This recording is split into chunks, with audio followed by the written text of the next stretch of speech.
Hi all, this is a game from round 2 of the European Cup, Ukraine versus Spain.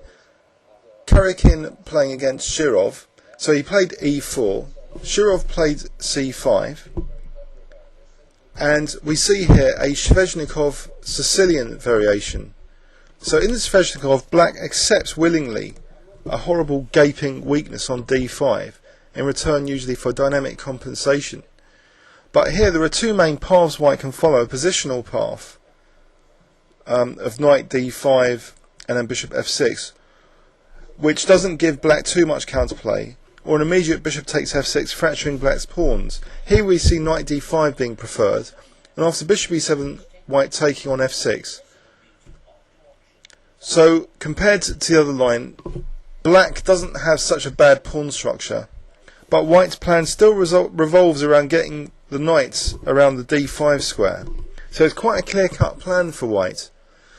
And now white played h4. One idea of this is to discourage black from playing g6 because it will give a biting impetus for playing h5 and ripping open the h file.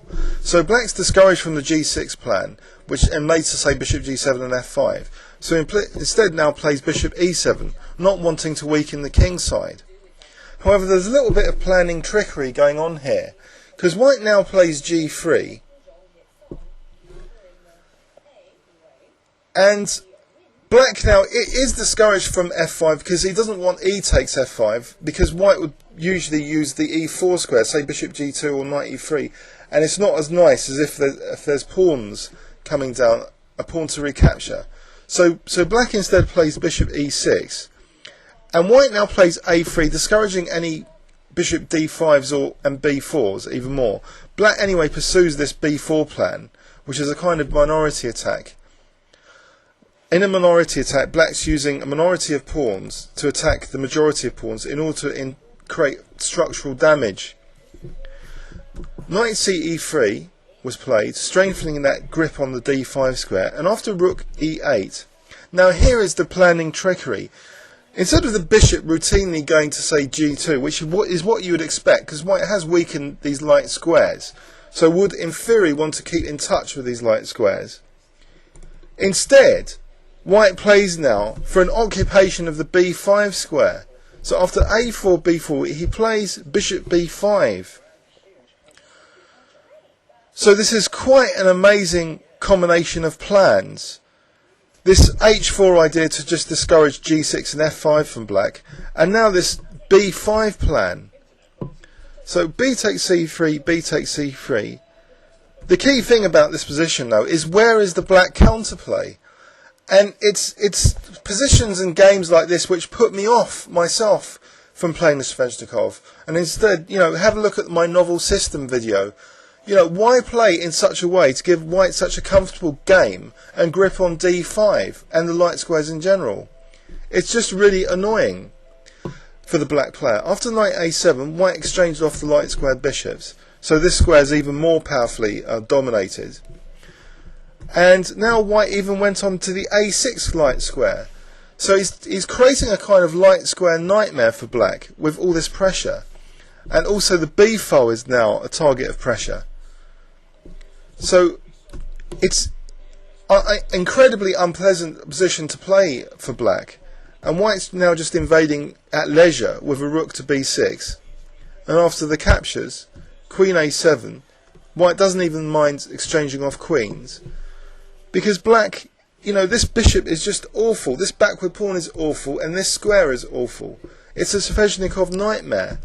Knight bc4, and white's clearly better. White can swing in the rook to b1, is already attacking this pawn and this pawn. So what is black doing here? Black played rook c8, allowing rook b1. So you would think, why rook c8? Why not say rook b8 here? Let's have a quick look. Rook b8. Well, that pawn's in pre, and in fact, confirming my analytical assistant, knight takes c5 is pretty safe to play here, with big advantage.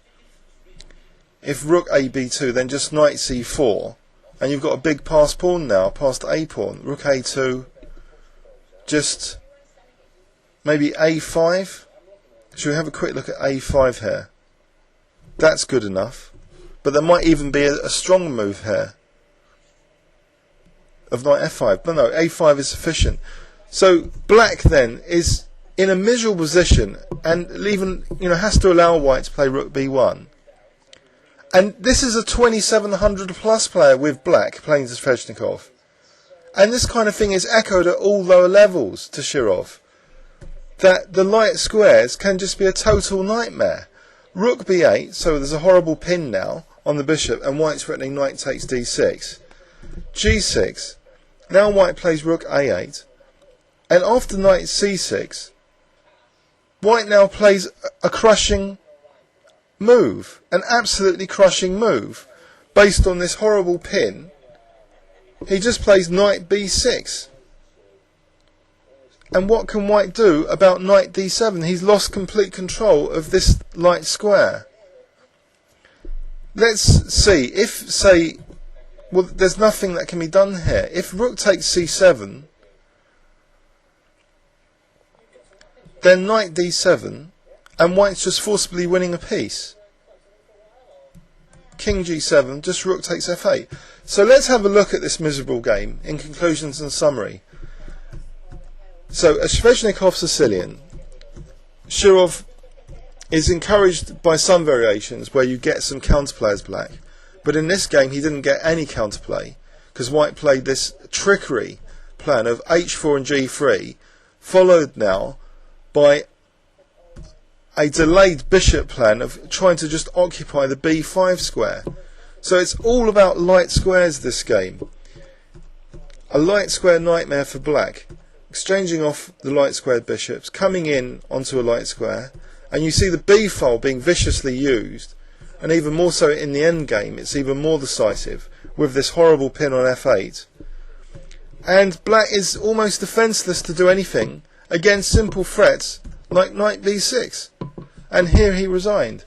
So anyway, it's an instructive game anyway from the point of view of weak squares and powerful knights.